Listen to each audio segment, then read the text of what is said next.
Ada dua pertanyaan dua pertanyaannya sebenarnya menyangkut masalah kesehatan terkait dengan ada kebutuhan untuk misalnya elaborasi terkait dengan memastikan bahwa capres-cawapres itu memang posisinya sehat, termasuk tadi catatan pentingnya bebas narkoba. Yang kedua, apakah KPU juga melakukan pemantauan terhadap proses putusan MK yang sedang berlangsung dan apakah KPU mengantisipasi dan antisipasinya sejauh mana? Saya kira di situ, Pak Ketua, silakan. Terima kasih. Jadi untuk pemeriksaan kesehatan jasmani rohani, kalau di Undang-Undang Pemilu itu istilah yang digunakan adalah mampu untuk menjalankan tugas sebagai presiden dan wakil presiden. Nah, kemudian untuk rumusan mampu itu kemudian indikator-indikator sehat jasmani dan rohaninya seperti apa, KPU sudah sejak lama melakukan pembicaraan atau rapat koordinasi dengan berbagai macam pihak ya, dengan Kementerian Kesehatan, dengan tim dokter yang dianggap ahli, dan juga kami merujuk kepada pemilu terakhir yaitu pemilu 2019.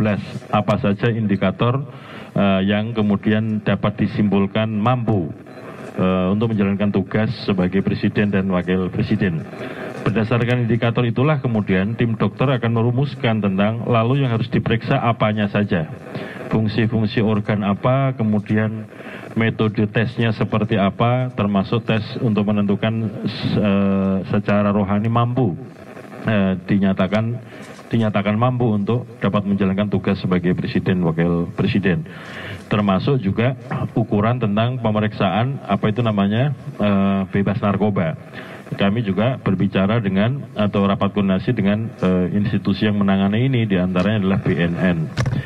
Nah, tim yang tergabung di dalam keahlian tim dokter atau pemeriksa yang tergabung di dalam keahlian tersebutlah yang nanti akan diputuskan oleh KPU menggunakan surat keputusan KPU tentang tim pemeriksa kesehatan jasmani rohani untuk menentukan apakah seseorang itu dinyatakan mampu atau tidak mampu untuk menjalankan tugas sebagai presiden dan wakil presiden dalam satu periode ke depan.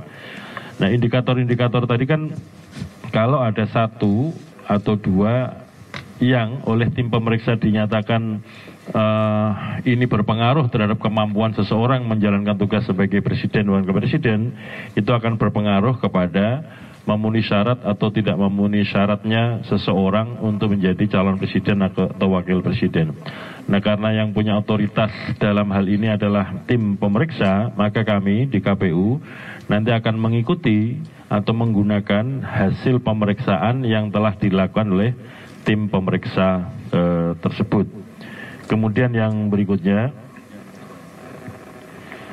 kami belum menyiapkan apa-apa soal berbagai macam kemungkinan ya. Katakanlah kalau sebelum hari ini kemudian ada yang memprediksi atau menganalisis kemungkinannya putusan kan dua, dikabulkan atau ditolak ya. Sehingga kami tidak menyiapkan apa-apa, hanya saja kemudian dalam proses-proses persidangan, karena itu kan ditayangkan secara live oleh Mahkamah Konstitusi, tentu kami dari tim KPU memantau, memonitor perkembangan persidangan. Namun kami memang tidak diundang dalam proses-proses persidangan karena sejak awal tidak menjadi bagian yang diundang atau dihadirkan sebagai pihak terkait, sehingga kami memonitornya melalui saluran-saluran media yang disiapkan oleh Mahkamah Konstitusi. Demikian. Cukup?